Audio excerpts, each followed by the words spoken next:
welcome back to my channel. I just wanted to jump on here. I'm on my way home from physical therapy in the grocery store.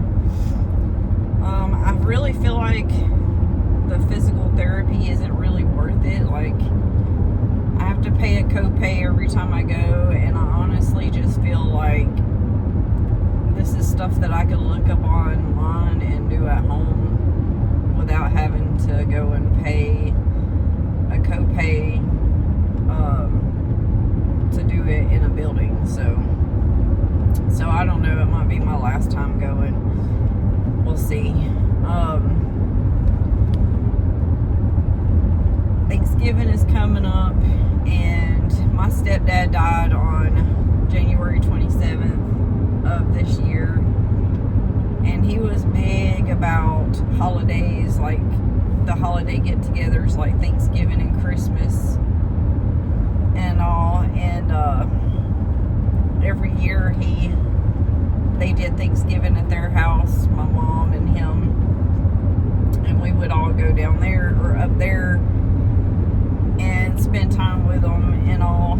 And this year he's not here, so I don't know if it was last year or the year before. I did Thanksgiving at my house, and it was good. Did a lot of cooking, and everybody got together, and then we did Christmas at my mom's house with all of them. And I didn't realize that was actually going to be our last Christmas together. He started showing signs of not feeling good, I don't know, long before Christmas, I think. And I remember Christmas, he didn't feel good. And Mama told me the day before that he didn't feel good. So he was a lot quieter. Yeah, him and my husband, Benny, they still talked a lot about guns and stuff. And that was the thing that they had in common. And they talked about it and everything. And then you can see, like, I have a video of Christmas already posted on my channel. And you could just tell he didn't feel good. And which sucked. He wasn't his chipper self and goofy self and stuff. But anyway, so after Christmas, they was fixing to go back out on the road because they drove a Sprinter van and delivered stuff to people, did pickups, and it's like logistics kinda, took it to different states and all. And they was getting ready to leave. And they had a run up north. And I believe they went and they completed the one run, and they had another run that was going somewhere else. Well, he didn't feel good at all and told Mom that they wasn't going to do the run, that they was going to go back to the house and everything, and so he could take some medicine and see if he could feel better. And that's what they did. They turned down the run or transferred it to somebody else or something, and they went home. Well, then I kept telling him he needed to go to the doctor, y'all, but that's a self-employed business. You know, he worked for a company, but they didn't provide insurance and stuff. So all the time they went to the doctor came out of pocket. So he didn't have the money to go to the doctor. I remember they was off for a while because their vehicle broke down in Texas, and they got put in another van and everything, but they waited a while and they had to go through their savings and stuff and everything. So they didn't have the money to go to the doctor. And he kept saying no money, no doctor. But he needed it. And we could tell he needed it because he felt like crap. And this man never got sick like that. Anyway, long story short, he wound up waking my mom up at like 1 something in the morning or 11 something or whatever. And I got a call about 1:30 in the morning saying that the doctors found cancer, and that like it had spread already. And I was just like, my heart sunk. Y'all, I cried. I knew something was wrong. And I just felt like they failed him pretty much, because I knew something was wrong and they should have found something a lot sooner. But anyway, that's all besides the point. But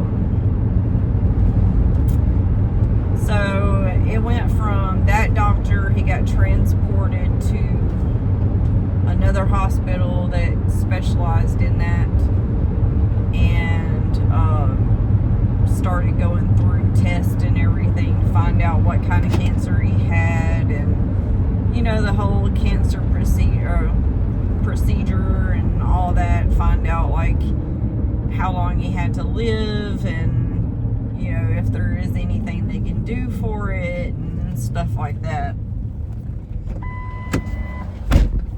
And they had him set up, he was supposed to go and see a cancer doctor. Well, he wound up in that hospital for 2 weeks, and then it got to the point where he was just done and he just wanted to go home, so they sent him home, or he went home.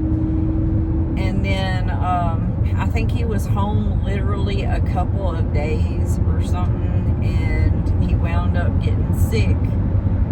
Well, he thought it was something small like the flu or something like that. Well, it turned out to be pneumonia, and he wound up back in the hospital, and he was in the hospital again for several days. And of course, I was there.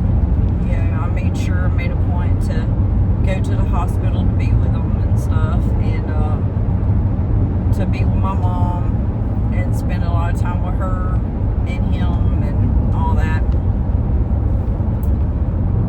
Anyway, the doctors went from telling him that he had an appointment with a cancer doctor and treatment might be possible, to running several tests to find out that treatment wasn't possible at all, and that at first they gave him 6 months, and then they came back in there and told him that he had 3 to 4 days.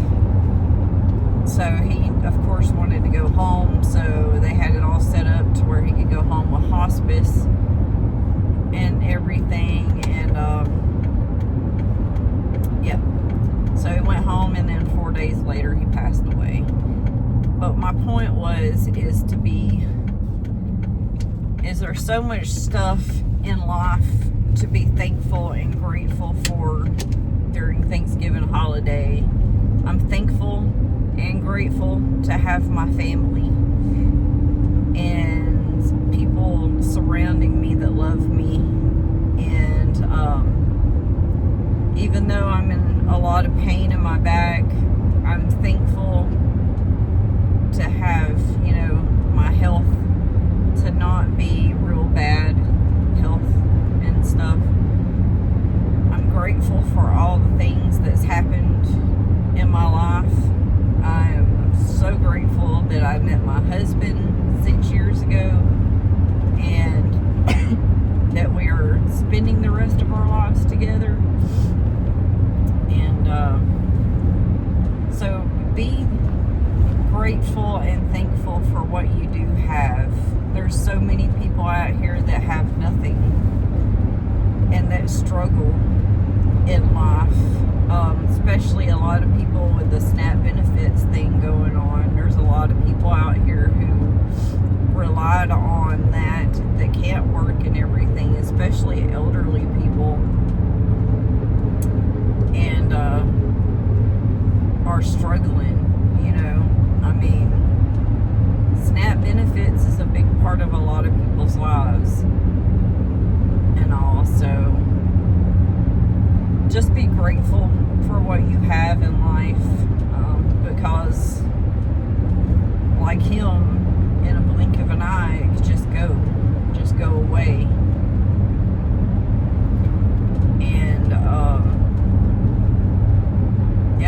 hug the ones that you love, tell them that you love them, tell them how thankful or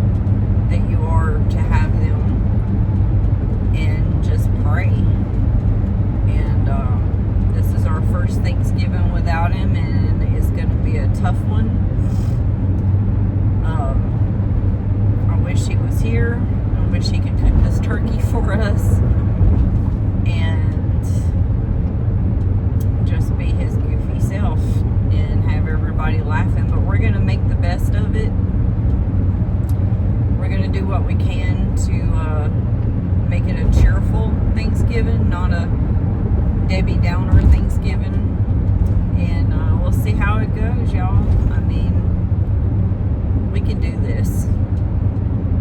We can get through this Thanksgiving. We can get through this Christmas coming up. All in the memory of Todd. So he thought it was so cool that I was doing YouTube videos and documenting certain things and stuff. So I think he would really enjoy watching this video if he was here. And he probably is watching this video right now as I'm doing it. So I want to say to you in heaven, Todd, rest in peace. And we got this. We got this.